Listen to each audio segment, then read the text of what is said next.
petite vieille, dans les plis sinueux des vieilles capitales, où tout, même l'horreur, tourne aux enchantements.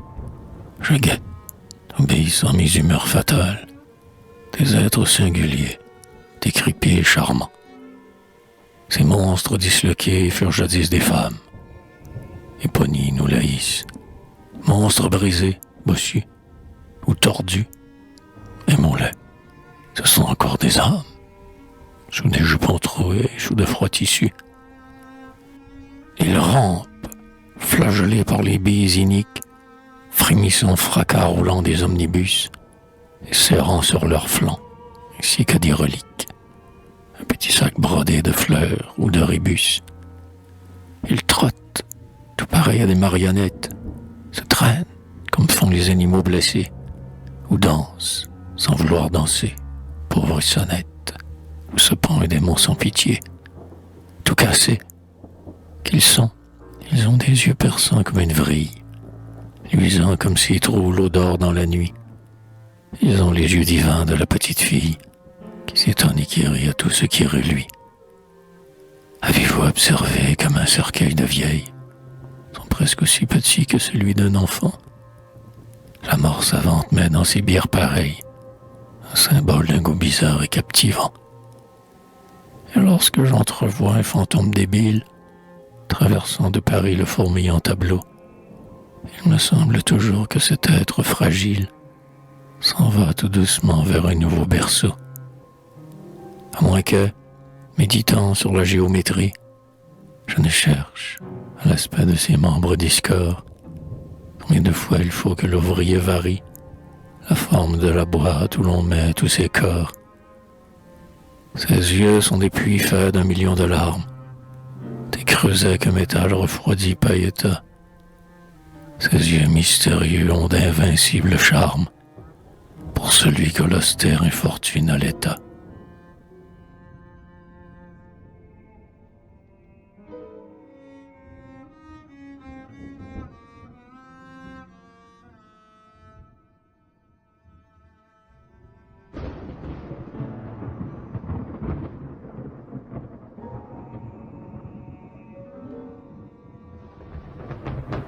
De Frascati défunt Vestale énamourée, prêtresse de Thalie, hélas, dont le souffleur, enterré c'est le nom, célèbre évaporé, que Tivoli jadis ombragea dans sa fleur.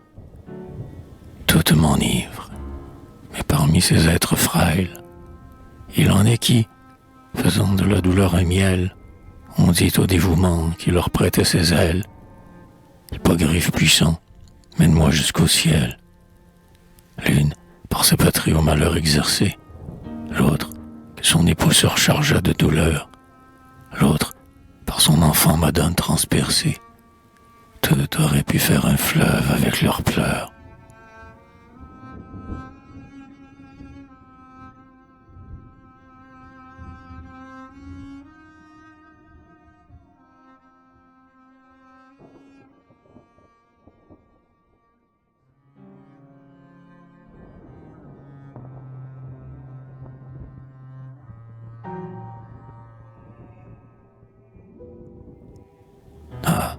Que j'en ai suivi de ces petites vieilles, une, entre autres, à l'heure où le soleil tombant, ensanglante le ciel de blessures vermeilles, pensive, s'asseyait à l'écart sur un banc, pour entendre un de ces concerts, riches de cuivre, dont les soldats parfois inondent nos jardins, et qui, dans ces soirs d'or où l'on se sent revivre, verse quelque héroïsme au cœur des citadins. Celle-là, droite encore, fière et sentant la règle, humait avidement ce chant vif et guerrier. Son œil parfois s'ouvrait comme l'œil d'un vieil aigle. Son front de marbre avait l'air fait pour le laurier.